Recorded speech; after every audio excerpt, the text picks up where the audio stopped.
হ্যাঁ সমীরণ, বলো তোমার পরবর্তী পরিকল্পনা কি? হ্যাঁ, আমি সন্ন্যাদি কোচিং এর সমীরণ স্যার। তোমরা তার ভিডিও দেখোই, ফিলোসফি সংক্রান্ত ভিডিও। আমার ইতোমধ্যে অনেক স্টুডেন্টরা ভিডিও দেখছে।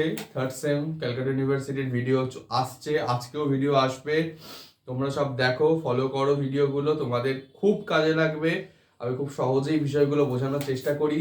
যারা অফলাইন বা অনলাইন কোচিং চাও, তোমরা অবশ্যই সন্ন্যাদি কোচিং চ্যানেলে আমার হোয়াটসঅ্যাপ নাম্বার দেওয়া আছে, সেই নাম্বারে যোগাযোগ করো। তোমাদের সেই সমস্যার সমাধান করা হবে এবং কোচিংয়ের ডিটেলস দিয়ে দেওয়া হবে। এখানে খুব রিজনেবলে এবং যথেষ্ট গুণমানের নোট সরবরাহ করা হয়। আমি আশা করব তোমাদের সকলের খুব ভালো পড়াশোনা হবে, খুব ভালোভাবে তোমরা কলেজটাকে এনজয় করে পড়াশোনা করতে পারবে। তো রিসেন্ট দেখলাম যে তুমি নিজে সরস্বতী পুজো করেছো, তো সরস্বতী পুজো সম্বন্ধে কিছু বলো। সরস্বতী পুজো সম্বন্ধে, হ্যাঁ, গত বছর থেকে আমি নিজেই, গত বছর হয়নি, তার আগের বছর নিজেই পুজো করি। সত্যি কথা বলতে নিজে পুজো করার পিছনে কারণটা হচ্ছে গিয়ে, তোমরা সবাই জানো পুরোহিত সেই দিনে পুরোহিত থাকে না, পুরোহিত হয়ে যায়, তো পাওয়া মুশকিল।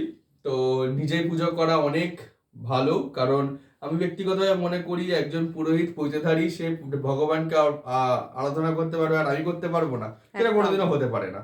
একদম, তো পুজোটা তো শিক্ষিত নিজে। হয়েছি, নিশ্চয়ই পারবো। এই জন্যই নিজে পুজো করা, নিজে পুজোর চেষ্টা করা।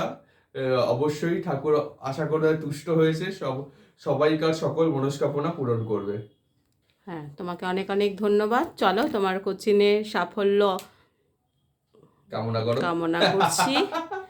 তো আগামী দিনে আরো এগিয়ে যাও, হ্যাঁ, আর অবশ্যই খুব তাড়াতাড়ি তোমার একটা চাকরি হোক।